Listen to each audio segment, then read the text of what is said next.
The fire started as a whisper, a faint crackle under the hood, before it exploded into a violent blaze. And inside the burning car, bound with duct tape and fighting for every breath, sat a girl no one truly knew. A girl everyone underestimated, a girl with a past powerful enough to make the world tremble, if only the bullies had known. Her name was Ayla Khan, the new student with quiet eyes and a soft smile. But beneath that calm exterior was a warrior forged in shadows, a prodigy raised by a family of elite martial artists, soldiers, rescuers, protectors. Her silence was not weakness. It was discipline, but the bullies didn't care. For them, Ayla was just the perfect target, new, quiet, different. And today, their cruelty went too far. Ayla arrived at West Ridge High hoping for peace.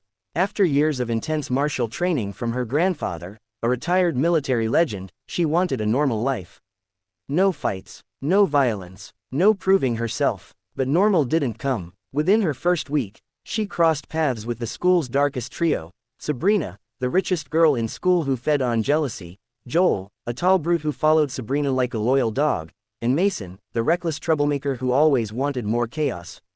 When Ayla accidentally bumped into Sabrina in the hallway, Sabrina sneered and said loudly, "Watch where you're going, village girl." Ayla simply bowed her head and replied softly, "I apologize." To Sabrina, that humility looked like submission, and submission invited cruelty.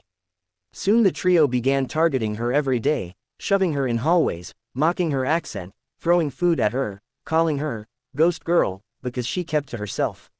Ayla stayed silent, remembering her grandfather's voice reminding her that strength wasn't proven by how you fight but by what you choose to protect. But Sabrina mistook silence for fear, and fear for weakness. It happened on a Friday evening.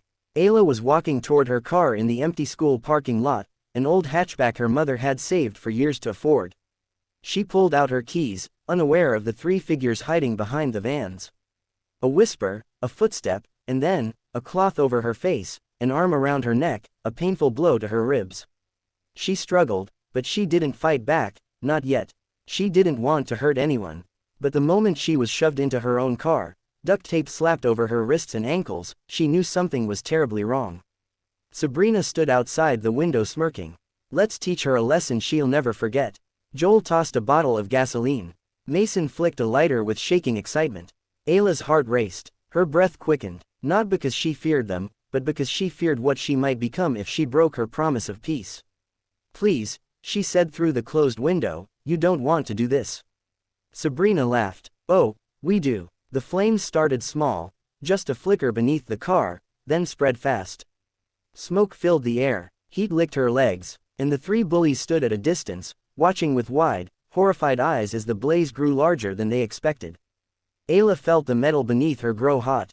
She inhaled once, focusing her mind the way her grandfather taught. Breathe through the fire, move through the fear. Her pulse steadied, she closed her eyes, and transformed.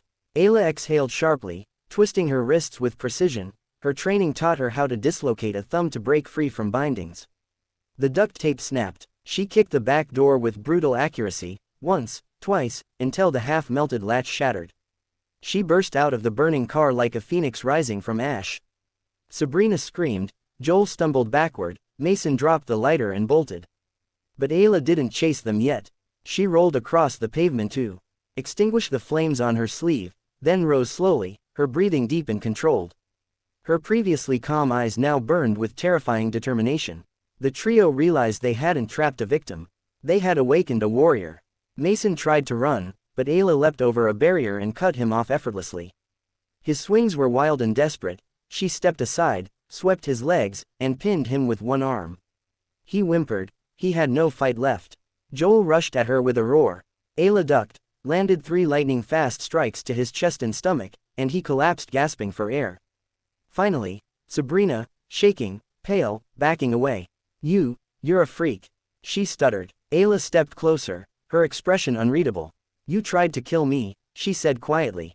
Why? Sabrina broke down, tears spilling. Because everyone likes you, because you're better, because, her voice cracked into helpless sobs.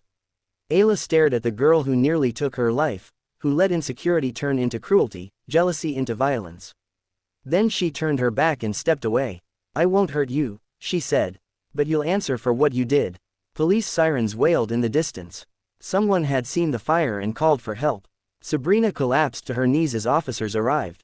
The authorities were stunned when they heard what happened. The principal stood speechless. Students cried. Teachers were shaken. Ayla sat in the nurse's office as paramedics checked her burns and bruises. When her mother arrived, tears filled her eyes as she pulled Ayla into her arms. "I thought I lost you," she whispered.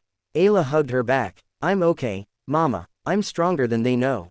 The officers later discovered Ayla's background, her elite martial training, her rescue work, her reputation in communities where she volunteered.